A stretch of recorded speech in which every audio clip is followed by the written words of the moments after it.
नमस्ते साथियों, मैं आपका दोस्त रोहित बिसाई और आप देख रहे हैं युग वाइन टाइम्स। देश भर में चुनावी माहौल है और हमारे साथ मौजूद है अशोक सिंह जी जो इस बार भी चुनाव लड़ने जा रहे हैं। आइए उनसे बात करते हैं कि किन मुद्दों को लेकर चुनाव में है। बहुत बहुत स्वागत है सर। बहुत बहुत धन्यवाद आपका। मैं तो आज की मेरी जो प्रेस कॉन्फ्रेंस है वो 29 तारीख को एक इंसिडेंट हुआ था। उसके पहले हमारे पास कुछ फ़ोन कॉल्स के रिकॉर्ड हैं जो मैं कोर्ट को बता चुका हूँ और पहले प्रेस कॉन्फ्रेंस में बता चुका हूँ कि मायावती की से मेरी 2-3 बार इनकमिंग कॉल वहाँ से आई है।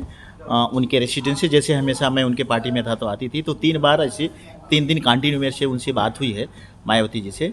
और उन्होंने मुझे पार्टी बंद करने के लिए कहा था, तो मैं इस चीज़ को उनको इनकार किया था। उन्होंने ये कहा था कि आप हमारे साथ आ जाओ, बैठ के बात करते हैं। मैं उनसे उनको इनकार किया। उसके बाद 29 फरवरी को ये इंसिडेंट हुआ कि मैं उनकी बात को नहीं माना। एक बुद्धि करके वो भी लाइजनिंग कर रहा था कि बहन जी जो कह रहे हैं मान जाओ, बहन जी जो कह रहे हैं मान जाओ।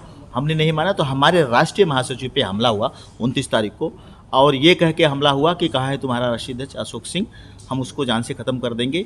इन चीज़ को के लिए कंप्लेन किया हमारे राष्ट्रीय महासचिव ने और हमारे मीडिया प्रभारी जो राज कपूर जी हैं, तो उसको कंप्लेन लिया गया, लेकिन एफआईआर आज तक लाज नहीं हुई। उसके लिए मैंने होम मिनिस्ट्री में गया अपनी जान की सुरक्षा के लिए, क्योंकि मेरे ऊपर हमला हो सकता है। ऐसा 2011 में मेरे ऊपर हमला हुआ था, तो मुझे तो लगता है कि इनकी ही चाल थी उसमें, क्योंकि नाम दिया गया था बीजेपी वालों ने करवाया था, लेकिन मुझे लगता है कि इनके ही कुछ गुंडे थे उस समय की भी बात मैं कह रहा हूँ। उसको तो एफआईआर हुआ, मेरे पर जानलेवा 90% मेरी बचने की उम्मीद नहीं थी। तो कुछ चीज़ें ऐसी हैं जो ये करते हैं, प्रूफ करते हैं, उनके फ़ोन कॉल्स भी प्रूफ करते हैं। और उनके जो एसएमएस आ रहे हैं जो उनके बुद्धम राउत की उनके पार्टी के जिन्होंने ये शुरुआत की थी, तो वो व्हाट्सएप भी आ रहा है, उससे भी पता चलता है। तो मैं आज का प्रेस कॉन्फ्रेंस है कि कल मैं जाके वहाँ पे निर्वाचन आयोग को ये अपील किया हूँ कि मुझे सुरक्षा प्रदान की जाए। और मैं मीडिया के द्वारा मैं मायावती से पूछना चाहता हूँ कि वो मेरे जवाब दें कि मेरे ऊपर हमला क्यों करवाया था, लेकिन इसका जवाब ना हाँ में दे रहे तो ना में दे रहे। ये बड़े दुख की बात है कि कोई आदमी अगर सच्चा है तो सामने बताए। एसएमएस के अलावा और किन किन एविडेंस को लेकर आप कल जाने वाले चुनाव आयोग? उनके खिलाफ मैं जाने वाला हूं, जो उनके फ़ोन कॉल्स आए हैं, जो उनकी धमकियां आई हैं, जो हमारे ऊपर हमले हुए हैं, उन सब चीज़ों को लेके जाने वाला हूं। लेकिन मैं देश की जनता के सामने सिर्फ इनकी ही चीज़ों को लेके चुनाव नहीं लड़ रहा हूं। ये तो एक उन्होंने मुद्दा बना लिया है अपने लिए कि मैं अशोक सिंह को मरवा दूंगी तो शायद ये वोट बैंक हमारा हमारे साथ आ जाएगा। लेकिन मैं इन मुद्दों से डरने वाला नहीं हो सकता है वो चुनाव में ये मुद्दा बनाए, हमारा मुद्दा ये नहीं रहेगा। हम तो न्याय की मांग कर रहे हैं और मायावती को अरेस्ट देखना चाहते हैं, लेकिन हमारा मुद्दा उसमें जो रहेगा वो देश के लिए रहेगा। जैसे हमने कहा हिंदू राष्ट्र की बात कही है, हमने कहा है कि हम 1 करोड़ लोगों को रोज़गार देंगे, हमने कहा है कि स्वच्छ भारत बनाएंगे, हमने कहा है कि जाति और धर्म से परे होकर हम भारत को ये बनाना चाहते हैं। हमारे कुछ मुद्दे और रहेंगे। कहीं ना कहीं ये मायावती की राजनीति लगती है आपको चुनाव में उलझाने के लिए, जो आप पर हमले किए गए, क्या कहना चाहोगे? जी बिल्कुल, उलझाने के लिए है कि मैं हरसमेंट हो जाऊँ, हरास हो जाऊँ, या हो सकता है अगर मैं उस दिन मिल गया हो तो मेरी जान चली जाती। तो मेरी पार्टी को अभी पूरी तरह से मेरे पदाधिकारी शायद वो उस तरह से नहीं हो गया, ऐसा उनको लगता होगा। लेकिन उनको मैं एक मीडिया के माध्यम से बताना चाहूँगा कि मेरे मरने के बाद आज 10,000 लोग ऐसे हैं जो पार्टी को चलाने का काम करेंगे। मेरे मरने जीने से कुछ फ़र्क नहीं पड़ता है। हम चैलेंज कर रहे हैं। हम इस बार 2024 में हमें 2023 में नंबर रजिस्ट्रेशन नंबर मिला है, 2024 का पहला चुनाव है।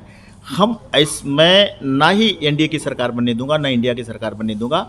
समाज विकास क्रांति पार्टी के को ले बिना लिए किसी की सरकार नहीं बनेगी, हम सत्ता में रहेंगे। तो आपकी पार्टी का क्या घोषणा पत्र रहने वाला है इस चुनाव के लिए? हमने कम से कम 10-12 घोषणा पत्र बनवाए हैं। हमने कहा, पहला हिंदू राष्ट्र की बात किया हमने, दूसरा हमने कहा कि रोज़गार की बात किया हमने। जो सरकार है वो कहती है ना मुफ्त में राशन देते हैं, मुफ्त में राशन दे, उससे परे हट के हमारा है कि हम रोज़गार देने का काम करेंगे, हम जाति धर्म से परे होकर काम करेंगे, हम महिलाओं के सम्मान देने का काम करेंगे। हम जो उनके थे कि हम विदेश से पैसे लेके आएंगे, देश को खुशहाल करेंगे, उससे हट के हमारे एजेंडे होंगे, हमारे लोकल एजेंडे होंगे। जो कॉन्स्टिट्यूंसी है जहाँ जहाँ आपने देखा होगा शहर के अलावा गाँव में वो चीज़ें कह के जाते हैं, वो नहीं कर पाते, वो हमारे मुद्दे हैं। मायावती को किस हद तक आप अपनी बात को समझने के लिए वो करेंगे? हम रोड पे उतर रहे हैं, रोड पे उतरेंगे। नहीं सुनेंगे तो रोड पे उतरेंगे, उनके हम लिए काले झंडे हम दिखाएंगे। हमारा काम है कि हमें उनको ये उनकी बातों को जनता के सामने रखना कि वो ठीक, ये बात ठीक नहीं है, उनकी इन चीज़ों को लेके जाओगे तो मुझे ऐसा लगता है कि 75% दलित हमारा साथ देगा, न कि उनका साथ देगा। आप क्या कहना चाहोगे, चुनाव सर पर है और किस प्रकार की तैयारी है आपकी पार्टी की? देखिए हमारे जो तैयारियां हैं चुनाव को लेकर वो एकदम सही दिशा में चल रही हैं। ये छोटी छोटी चीज़ें, इस तरीके की जो घटनाएं हो जाती हैं, उन सब चीज़ों से हम लोग डरने वाले नहीं हैं और पूरी ज़ोर शोर से हमारी तैयारियां चल रही हैं। दिल्ली में, उत्तर प्रदेश में, पंजाब में, बिहार में, हर जगह हमारे कैंडिडेट्स रेडी हो चुके हैं। कुछ ही दिनों में इनके हमारे क्या कहते हैं लिस्ट भी इशू हो जाएगी, तो ये सारी चीज़ें अपडेट्स आ जाएगी। देखिए, आज का जो हमारा मुद्दा था वो एक ही था कि जिस तरीके से हमारे पार्टी को जैसे हम लोग बढ़ रहे हैं, हमें रोका जा रहा है बीएसपी के लोगों से, गुंडों से, जो हमारे राष्ट्रीय अध्यक्ष जो जिन चीज़ों को लेके हमारे कार्यकर्ता विचलित हैं और डरे हुए हैं और हमें डिस्टर्ब किया जा रहा है नेटसल में। तो आज का एजेंडा हमारा यही था कि वहाँ तक ये बात पहुँचे, आप लोगों के माध्यम से पहुँचे और वहाँ से हम लोगों को एक प्रोटेक्शन मिले और जिससे कि हम कॉन्फिडेंस से काम कर पाएँ। सब लोग डरे हुए हैं, उसी तरीके से हम लोग काम नहीं कर पा रहे और ये हमें रोका जा रहा है बहुत अच्छे तरीके से। और ये प्रभाव अब जैसे ये एसएमएस के माध्यम से भी सर के पास मैसेज आए हैं, हमारे पास अटैक हो रहा है, तो ये कार्यकर्ताओं पे एक दहशत फैलाता है। तो ये चीज़ें क्रिएट की जा रही हैं, साइकोलॉजिकल एक मैसेज दिया जा रहा है, धमकी दी जा रही है। तो ये आगे ना हो, ये इस तरीके से हमारा प्रयास है और ये एक मैसेज हम लोग देना चाहते हैं। और आप लोगों के माध्यम से हम लोग पूरे देश में इलेक्शन लड़ रहे हैं, पूरे देश में हम चल रहे हैं, लेकिन हमें डराया जा रहा है, दहशत है, लोग विचलित हो रहे हैं, डर रहे हैं, जिससे कि और कार्यकर्ता भी थोड़ा सा इस चीज़ को महसूस कर रहे हैं कि कैसे काम हो, हमारे ऊपर दोबारा से ये अटैक होगा। हर एक को अपनी जान माल का डर रहता है और हम लोगों को भी है। तो हम उस हिसाब से वो चीज़ कर नहीं पा रहे जो हम लोग स्किल्स रखते हैं, बोल सकते हैं, करना चाह रहे हैं, वो करने के लिए हमें रोका जा रहा है। बस इतना ही है आज का कि मायावती जी के जो पार्टी के जो गुंडे हैं, जिस तरीके से उन्होंने गुंडा राज फैला रखा है, जिस तरीके से, मैं बहुत ज़्यादा उनके बारे में नहीं जानता, लेकिन सर बहुत अच्छे करीबी जाति के जानते हैं, तो ये गलत है, उस तरीके को रोका जाए। बस इतना ही है। बाकी सर ने जो बोला सारी चीज़ें बहुत अच्छी तरीके से आप लोगों को बोला ही है, वही है सब। मैं यही बताना चाहूँगी कि जैसे ये लोग कह रहे हैं कि इनके ऊपर हमारे ये जो है सक्सेना साहब, इनके ऊपर अटैक हुआ है, तो मैं एक लेडीज़ हूँ, तो मुझे इस चीज़ का ज़्यादा डर लग रहा है। तब से हम थोड़ा शांत हो गए हैं, डर गए हैं, या तो हमें कुछ प्रोटेक्शन मिले या कुछ तो उसका कुछ सॉल्यूशन निकले। हम यही चाहते हैं, हमने ये प्रेस कॉन्फ्रेंस इसीलिए की थी, कोई प्रोटेक्शन या कुछ तो सॉल्यूशन इसका होना चाहिए। इसके अलावा अभी मैं कुछ ज़्यादा इसके बारे में नहीं कह पाऊँगी। चुनाव आयोग दंगों को लेके तो ऐसा है कि मायावती जी भाग रही हैं, जवाब नहीं दे रही हैं। मायावती जी कहीं ना कहीं कसूरवार हैं, दोषी हैं, पुलिस को उन्हें गिरफ्तार करना चाहिए और एक्शन लेना चाहिए।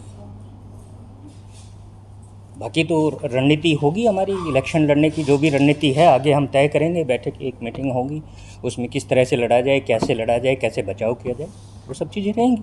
कहीं ना कहीं मायावती आपको चुनाव से भटकाने की राजनीति कर रही है, उसके बारे में क्या करना चाहिए? चुनाव सर पर है, ऊपर से दंगे, आप दंगों में उलझ के रह गए हैं, चुनाव की तैयारी। नहीं, वो तो भटका ही रही हैं। ये तो प्रशासन का काम है कि उन्हें गिरफ्तार किया जाए। और हमारे साथ ऐसा क्यों हो रहा है,